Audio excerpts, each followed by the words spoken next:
বাংলাদেশ জামাতে ইসলামী তাদের জন্মের পর থেকে একটা মৌলিক স্লোগান ছিল যে আল্লাহর আইন চাই, সৎ লোকের শাসন চাই। এখন যখন ক্ষমতায় যাওয়ার মতো অবস্থা তৈরি হয়েছে, তখন তারা আল্লাহর আইন থেকে সরে গেলেন। তারা প্রচলিত আইনে রাষ্ট্র পরিচালনা করবেন এই কথা যখন ঘোষণা করলেন, তখন আমাদের প্রশ্ন জাগে যে সারা বাংলাদেশে এই জামাতে ইসলামীর, বাংলাদেশ জামাতে ইসলামীর নেতাকর্মীদের এই যে আবেগ অনুভূতি, এই বিষয়টার প্রতি তারা আসলে খেয়াল করে নাই। আমাদের যেটা মনে হয়েছে, তারা ক্ষমতাটাকেই একমাত্র মুখ্য মনে করছে। আমাদের নীতি আদর্শ এবং লক্ষ্যের সাথে যাদের মিল হবে, তাদের সাথে সৎ যোগ্য ক্যান্ডিডেট, তাদেরকে আমরা ইনশাল্লাহ সমর্থন দিব এবং আমরা আশাবাদী গোটা বাংলাদেশের 300 আসনেই আমাদের পক্ষের ক্যান্ডিডেট থাকবে ইনশাল্লাহ। লক্ষ্য করেছেন যে গতকালকে 11 দলীয় জোটের ব্যানারে যেখানে আমরাও ছিলাম, সেখানে একটি সাংবাদিক সম্মেলন হয়েছে, সেখানে আসন বন্টন হয়েছে। সেখানে আমাদের এই যে দীর্ঘদিনের পথ চলা, 5ই আগস্ট পরবর্তী সারা দেশে আমরা ইসলামপন্থী শক্তি একসাথে করার জন্য যে চেষ্টা সাধনা করেছিলাম, আমরা দেখেছি যে শেষ পর্যায়ে এসে আমাদের যে লক্ষ্য ছিল, সেই লক্ষ্য অর্জিত না হওয়ার একটা সম্ভাবনা তৈরি হয়েছে। লক্ষ্য অর্জিত না হওয়ার একটা শঙ্কা তৈরি হয়েছে। এই শঙ্কা থেকে আমরা চিন্তা করলাম আমাদের ইসলামের পক্ষের একটি বাক্সকে আমাদের হেফাজত করতে হবে। এই জন্যে ইসলামী আন্দোলন বাংলাদেশ, যদিও আমরা জানি সামনে আমাদের পথ চলা হয়তো মসৃণ নাও হতে পারে, কারণ আমরা ক্ষমতার রাজনীতি আমরা সেভাবে করি না। আমাদের মূল লক্ষ্য ইসলাম। ইসলামকে আমরা আগে রাখি। আমরা নীতি আদর্শের রাজনীতি করি।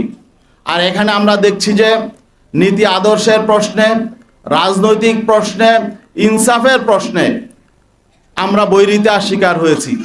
সেই জন্যে আমরা আজকে আপনাদের সামনে ঘোষণা দিতে বাধ্য হচ্ছি যে ইসলামী আন্দোলন বাংলাদেশ আসন্ন ত্রয়োদশ জাতীয় সংসদ নির্বাচনে যে 270টি আসনে মনোনয়নপত্র সাবমিট করেছে, এর মধ্যে আপিলে 2 জন বাতিল হয়েছে। বাকি 268 জন সংসদ সদস্য প্রার্থী এখনো পর্যন্ত মাঠে কাজ করছেন। আমরা তাদেরকে নির্দেশনা দিয়ে দিয়েছি, তারা নির্বাচনের প্রতিদ্বন্দ্বিতা করবেন, একজনও তারা মনোনয়নপত্র প্রত্যাহার করবেন না।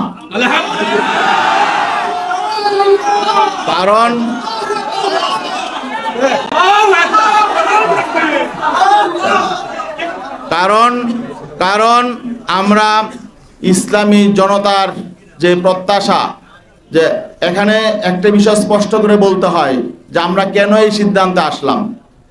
জানেন যে এখানে বাংলাদেশ জামাতে ইসলামী একটি বড় শক্তি ছিল, অস্বীকার করার সুযোগ নেই।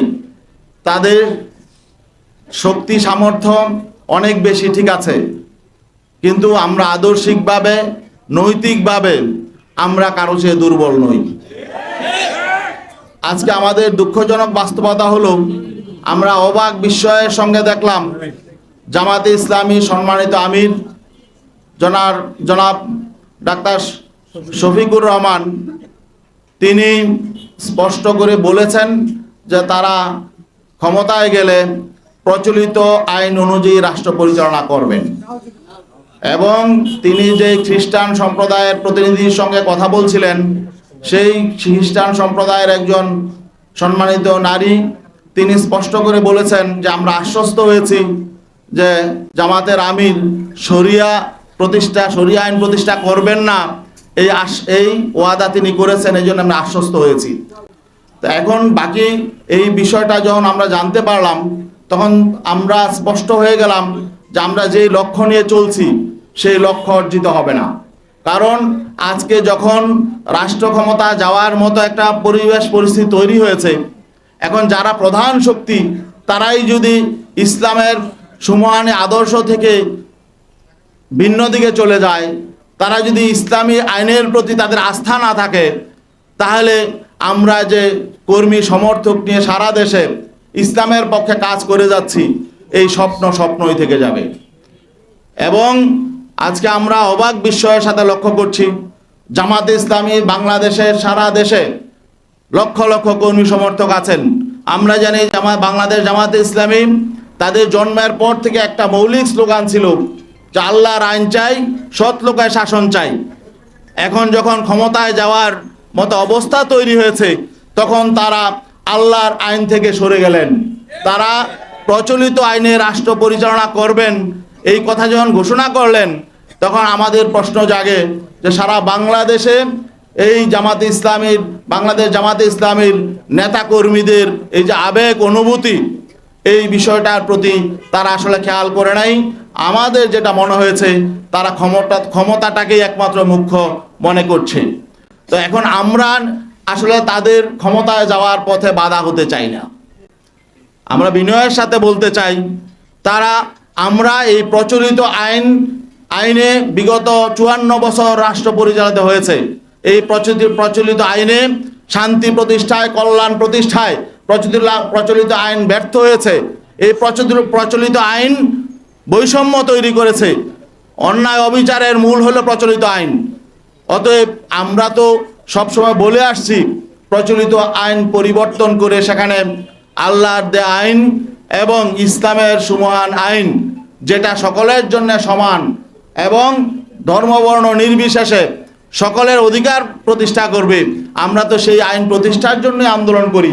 এখন শেষ মুহূর্তে যদি আমরা দেখি যে আসলে প্রধান যে রাজনৈতিক শক্তি, আমাদের সহযোগী শক্তি ছিলেন, তারা যখন নাকি বলছেন যে না, তারা সে আল্লাহর আইনের পথে চলবেন না, বরং প্রচলিত আইনেই তারা রাষ্ট্র পরিচালনা করবেন, তখন আমরা তাদের সহযোগী হওয়ার জন্য আমরা প্রস্তুত নই।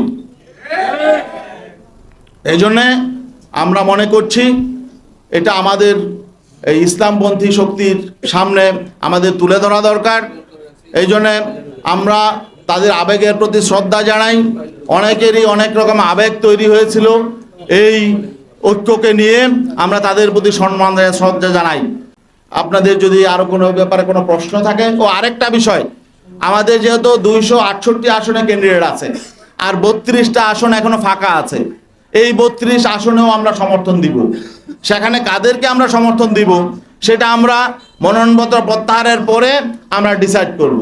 আমাদের নীতি আদর্শ এবং লক্ষ্যের সাথে যাদের মিল হবে, তাদের সাথে সৎযোগ্য ক্যান্ডিডেট, তাদেরকে আমরা ইনশাল্লাহ সমর্থন দিব।